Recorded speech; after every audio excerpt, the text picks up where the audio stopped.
Welcome back, ladies and gentlemen, to the PrimeTime Sports Basketball National Championship Expo here in Frisco, Texas at the beautiful Frisco Center. I'm Tyler Jones alongside Josh Haley, bringing you all the action today. We've had a lot of stuff go on. Some great guests join us.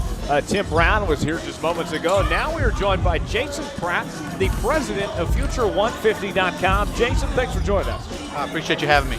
Jason, tell me about your company and how did it get started? Well, I coached AAU basketball for 10 years, and basically we were trying to help kids. Obviously, the purpose of AAU is to obviously help kids get scholarships, obviously escalate their high school basketball careers. I coached for 10 years in Birmingham, tried to help kids, and my kids were always low Division I players, Division II players, NAI type players, mid-majors, and there was always companies out there such as ESPN, Rivals, Scout.com, and those type companies that would help the elite high majors.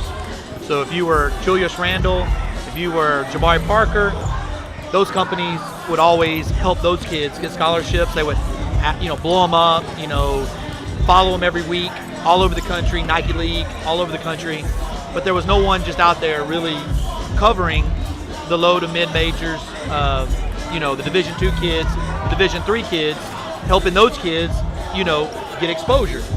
And so I just said to myself, there has to be a better way to help those type kids get a scholarship.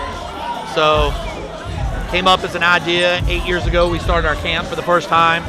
Actually came to Texas, to Houston. Had a really great showing in Houston. The exposure factor kind of grew, and then ultimately with the level of kids that kept coming to our camps on a regular basis, we just said it was just an evolution. We had to have our own way of giving kids exposure without depending on the other national media to actually give the kids at our camp exposure. So Future 150, 2.5 years ago, started, launched, and to this day, it has just grown tremendously. We cater to our Junior Future 150 site caters to 7th and 8th graders, which is obviously PrimeTime Sports Nationals has that classes here, which we're going to cover that. They also have 9th grade, 10th grade, 11th grade, and some unsigned seniors. They actually have that division here at PrimeTime. We're going to be covering that as well. And what we try to do is that our product is kind of based upon, not only do we do the national rankings and we cover the kids nationally, as so as Rivals, Scout.com, and all those guys do, we also cover the mid-majors, and the low majors and the Division II kids. So we're looking for all types of kids. We have about 75 colleges that buy our scouting service. We're an NCAA certified scouting service through the NCAA. And so we basically are out here scouting, looking for kids, trying to help kids get scholarships. And so it's been a great experience for us in growing our company. PrimeTime Sports has recognized our partnership, our relationship. We're trying to help them grow their brand. We felt like it was a great fit for us. So, we're here. We're excited about it. Well, there's obviously a huge market for what you do, Jason. You mentioned the bigger companies that provide exposure to those Division I type recruits, but how many times do we hear those Cinderella stories of kids that they were on nobody's radar and then they end up being a huge star? They're either a junior college transfer or they're a diamond in the rough, and so there's no doubt about it. You take Damian Lillard. I mean, he made that big shot against the Houston Rockets this year in the NBA playoffs. I mean, Damian Lillard was at a low D1 school, and became all-conference player, first-team All-American, and then you see in the NCAA tournament. I mean, you're looking at all these mid-majors and low majors making big runs in the NCAA tournament. Wichita State made the Final Four. So you're talking about the parity of basketball today based on an elite high major versus the low majors or the Division II type players. There's a market out there for those kids, and it's really easy for the elite high majors to be scouted. You know what I'm trying to say? So you got the Nike League, you got the Under Armour League. We were just this past weekend, we were at the Peach Jam, Nike Peach Jam in Augusta, Georgia.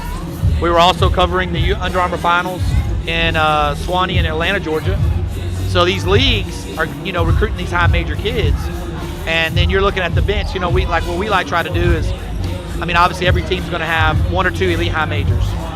So you're looking at 3, 4, 5, 6, 7, 8, 9 on the bench. You know, where are they going? You know, and that's kind of our market, is taking that fourth player on the bench, you know, or number 4 on the floor that's not an elite high major, it's a low mid-major, helping those kids get to those coaches, because you take the blue bloods of the recruiting units, you got what, I think it's 330-something Division I schools. So you got what, 40 high majors, you got the UCLAs of the world, you got the Indiana, you got Duke, North Carolina, UConn, you know, Kentucky, Syracuse, you know, you got 40 of those type schools that are looking for the elite high majors, you know, the top 100 kids in the country. And then you got 290 schools that are out here fighting each other, trying to find good talent and stuff, and trying to basically, you know, find kids amongst, you know, the brand. So those type schools are buying our scouting service, you know, to obviously find those types of kids. And so there's a lot more of those kids out there for Division II, Division III NAIA, and you know, low D1s and mid majors than there are the elite high majors. When you look at a company like PrimeTime Sports, and now they've got a lot of things in place where they have to go through NCAA certifications, and they have to go through these instructional classes, not just the players but the coaches as well. Does it make it easier for a company like yours, since some of that NCAA groundwork is already laid? Well, I think that the NCAA is, you know, they're basically saying, I think they told me, I was talking to the guy when we actually we could try to get certified. They had about 8,800 scouting services, which were 90% of them were, hey, I got this kid, you know, we'd love for him to come to your school. Will you buy my scouting service? It was the Good Old Boy Network. Right. And the NCAA services has basically said now, you know, they're saying they're taking it in, you know, NCAA is pretty much, they're taking control of everything. You know, they're going to say how many times you can see a kid, all the way down to the viewing period, you know, all the way down to, you know, in-home visits, how many times you can call, things like that based on the age of the kid. So the NCAA services also said, well, we're going to try to pre-qualify these guys who are saying, so they've cut it down to about 1,200. So, you know, it took us a while to get certified because there was a lot of we had to jump through hoops to get certified based on certain stuff. So, but yeah, it does help, you know, these guys who are putting on these elite tournaments around the country during live period and also during a dead period. And that's where I feel like Future 150 is probably the strongest, is that we're scouting tournaments. Not only are we hosting tournaments as well, and our elite camps all around the country during dead periods, so that the kids still have a chance to be seen and be able to get their information to the college coaches. And so that's kind of what we're doing. There's been talk we've heard about, you know, possibly the big colleges separating from the NC2A, you know, possibly forming a new division, maybe paying players, whatnot. How would a separation from the NCAA, maybe, would there be some benefits for you guys if college basketball goes that direction in the future? I don't think it would be a benefit to us. I think that, you know, this whole AAU industry, I mean, it's well over $1 billion industry. Right. The recruiting industry is growing every day. The kids are getting stronger. They're bigger. I mean, we were just at 7th grade nationals 3 weeks ago in Memphis. You know, 13-year-old kids. I mean, I personally saw 10 kids over 6'7". You know, they're getting bigger. They're stronger. They're faster. The college coaches are trying to recruit the kids in the 8th grade. You know, they're having elite camps on university campuses in the 8th grade. So I think the paying of the players, I do believe, in my opinion, from what I've done with my recruiting and things like that, I do believe the players should benefit in some cases from, you know, the fact that they're getting on scholarship, but also you have a lot of kids that are getting on scholarship that come from families that may not be as fortunate as others. So their food money during the week when they're going out with their girlfriends or they're going out with their friends to grab a bite to eat, they don't have the money. So I do think that the NCAA should institute some type of financial stipend to allow these kids to be able to, when they're not, if you want to call it like during football season, during basketball season, that they're not, the coach doesn't have their hands on the kids. And I feel like that they should be able to get, a reasonable amount of money in order to be able to, live a productive life, wash their clothes, go out for a bite to eat, get their car washed, things of that nature, because they're making the universities a ton of money. They're making them a ton of money. I mean, I know personally, I'm from Alabama. I'm a big Alabama football fan. And, Nick Saban, he's got that thing rolling down there, So, I mean, that university made the athletic department made $172 million last year. And you can't give the kids, $300 a month. I mean, I think that obviously some universities may not be as more fortunate as maybe some of the bigger blue bloods, like you said, but I think that they do deserve some kind of stipend to be able to, live their lives on a day-to-day basis, And I know then you're going to say, well, okay, maybe because Alabama made $172 million, we should give them more. No, I don't believe that. I think that it should be a universal number based on the universities. But recruiting has never been bigger for basketball. I mean, like I said, the kids are younger, they're stronger, they're faster, and the college coaches, they're wanting more and more and more and more information. I mean, we had several of the SEC schools have requested from us, we want to know about 8th graders. I'm like, wow, you want to know about an 8th grader? They're like, yeah, we want to get them on campus. We want to invite them to a basketball game. We want to get a relationship with their parents, because, if we wait till they're 17 and under, it could be too late, and that's just the way it's kind of gone, today's recruiting world, Well, from a broad overview of what your company does, it seems like that parents specifically would be so grateful to have something like that, because how many kids can say that they flew under the radar because they didn't go to the right school, or their parents didn't have the money to put them in a competitive program when they were a youth. And not only do you have yourself, but just at this tournament alone, being so many different sites, you have guys at each different site to make sure that these kids don't slip through the cracks. Definitely right. That is probably the biggest problem that we see when we host our events. So we go to other events and scout other events, and I would say that the biggest problem with recruiting today is just the lack of education from how the process works. You got a lot of parents out here that are going to different products all across the money. They're willing to throw money at this. I went to this camp, I went to this camp, I went to this camp, I went to this camp. And then they're basically calling us saying, well, I want my son to get what you have. But we went to XYZ and we didn't get anything. And I'm like, well, and the reason they're doing that is because their kids and them themselves are really wanting to get the opportunity to be exposed. They want to get exposure. They want to be out there on the national market. They want their name in lights. They want the profiles. They want the YouTube videos. They want all the things that they can get to help themselves put their name in the national radar. And there's a process of which I feel as though to do that. And it's one of the biggest things that we try to do at our products is educate the parents on what's the right way to go about doing that.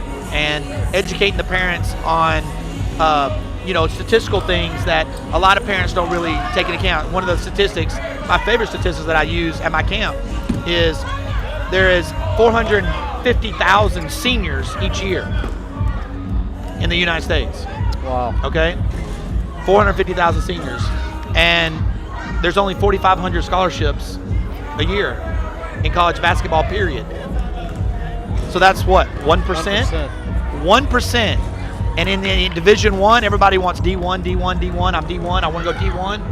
Well, there's only about 996 Division I scholarships on an average per year. So that's 0.03. So the odds of someone getting a Division I scholarship are slim to none. Sure. Slim to none.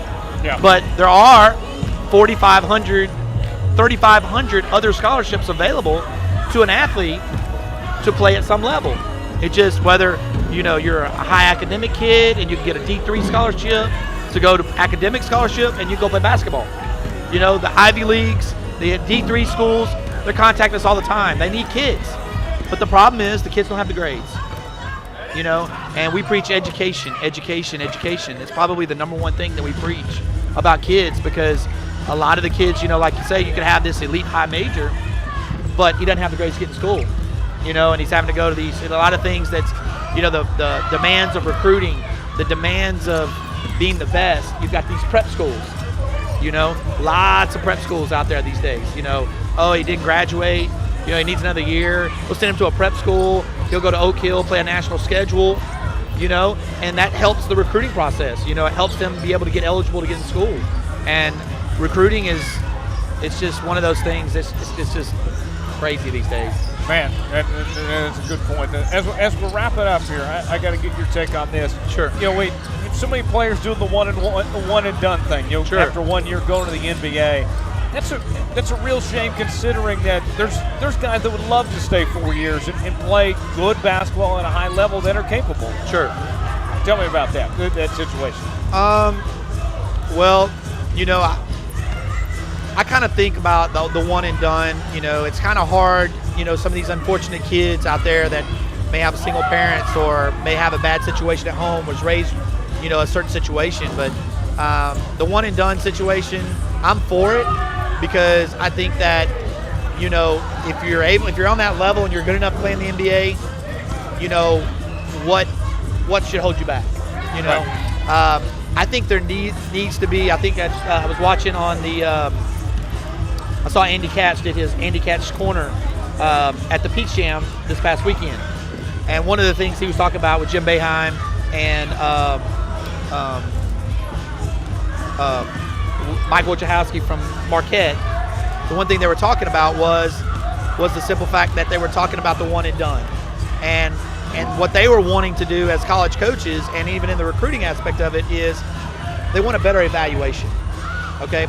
They want to give the college player a better way to be evaluated, so that whether or not you would stay 4 years, stay 2 years, stay 3 years, stay 4 years, give them a better way to be evaluated, so they're not so much risk. You're minimizing the risk of leaving college and going to the NBA. Because I think they said that there was one and dones. There was there was like 12 or 13 of them that didn't even get drafted.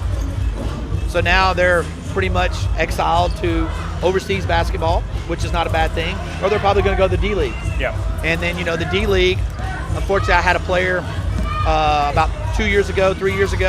He played two-time Conference Player of the Year at UNC Asheville, got drafted in the D League. Unfortunately, the D League, he only made $18,000 a year. So that's not a lot of money to live your life in the D League, So I think that that evaluation process will help those college players be able to do that. But, I want to mention this one thing too. Probably one of the more staggering stats out there for recruiting purposes is the fact of being evaluated the proper way, understanding what level you can play at, and relishing the opportunity to play college basketball at a high level. Right now, since April 15th, the NCAA tournament, which the Final Four was over with, to today, there's been 521 Division I transfers. Wow. And why is that? Why are they transferring? Why are they leaving the school that they committed to? You know what I'm saying? And the bottom line is that either they were not properly evaluated, or they went higher than what they were. The height of maybe, stuff like we do, the internet, the recruiting, the marketing, all the different types of facets that goes along with getting recruited. They blew the kid up early. He wasn't that good. Or, they're not evaluated properly. And a lot of times I see it with the two is that I think where we come in really strong at Future 150 is, I feel like our evaluation process is really good, is that we're assisting the college coach in helping them determine if the kid is that good. You see what I'm saying? So therefore, I think the problem is that the college coaches, they only get, 5 viewing periods? This year they only got 4 because Easter fell in April, so they cut out one of the April viewing periods, so they got 1 in April and they got 3 in July. So they only got 4 viewing periods this year. So if a college coach doesn't have a relationship with that kid and he's trying to recruit this kid, he doesn't know who he is, who's to say that I'm going to like playing for you? Whereas you've talked to the kid maybe 5 or 10 times and seen him in person, and great X kid, amount of games. yes or no, sir kid, humble, aggressive, whatever. We can help assist that in the relationships and stuff. But I just think that, going back to what you were saying about the one and done, is that a lot of that stuff goes back to the relationships. It goes back to the recruiting process. It goes back to evaluation process. Yeah. And where we're talking about the evaluation process in the NBA is, I think what they're trying to get done, the college coaches want done. They want Adam Silver with the NBA now to say, hey, I got this sophomore. He's wanting to come out. Let him go to this camp. Let the NBA executives evaluate him. And then if he doesn't like what they have to say, let him go back to school. Yeah. Let him finish his education. And I think that's huge. I think these kids, need to get their education. A lot of the NBA players go back to school, during the offseason, get finished up. Kevin Durant did it, went back to school, finished up. I think a lot of them do that. I think that's imperative for kids to have their education. We're all about education. Future 150 is, we preach it nonstop about kids' grades, the importance of the education, going to school for that reason. If the NBA or overseas basketball or some sort, or the D-League or something happens for you, it's a blessing. Well, it seems like a program like that would benefit all sides involved. It would benefit the NBA from potentially not having to even focus on somebody after a camp like that if they figured out, hey, he's not ready, he needs another year. And like you said, if somebody does come out early, how many of them go undrafted? Not only do they not have a degree, but they're not making money in pro basketball either, and they have no road to go down. That's exactly right. There's a lot of kids out there that, you hear these horror stories about the kids that, they came out and they're going to be the agents are telling them everything we got, everything we've heard. You're a high second round pick, and then they just don't get drafted, and then they can't go back to school. So it's a tough process, but the evaluation process needs to be better, and I think it needs to be better from the high school, from the middle school to the high school, from the high school to the colleges. The evaluation process has got to be better, and that's what we're trying to focus on, and we're trying to help kids. Specifically, our target market is not the elite 1%. We do cover the elite 1% of the market. Obviously, we do. We cover the Nike League, we cover all those leagues, but at a tournament like this, we're hoping to find these low D1s, these mid-major kids, these Division II, Division III type academic kids. We're hoping to find a ton of those kids, and and the kids that are just unknown. Nobody knows about them. Nobody's even heard about them. Maybe they're on a small town AAU program and doesn't travel nationally, and then you find kids in the rough, and the diamonds in the rough, and that's what we're about. I mean, we love finding those kids. We love finding the 6th, 7th, 8th grader, that nobody knows about. We love those kids, and we love blowing them up, and we love PRing them and giving them love, and trying to help them get their name out there on a national level, and that's basically what we are. I mean, Future 150 is an evaluation product built to help separate to bridge the gap between the player and the college coach, and that's what we do.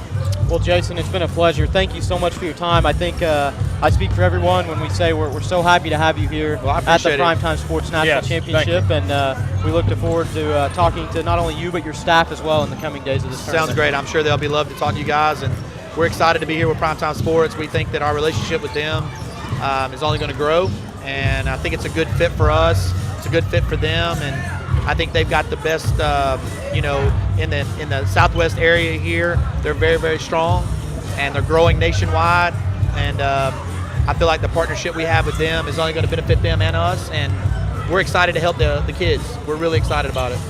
To learn more, you can go to Futures150.com. We'll be back in just a moment with much more from the Plano Center here at the PrimeTime Sports National Championships Expo. For Tyler Jones, I'm Josh Haley. Stay with us here in Plano.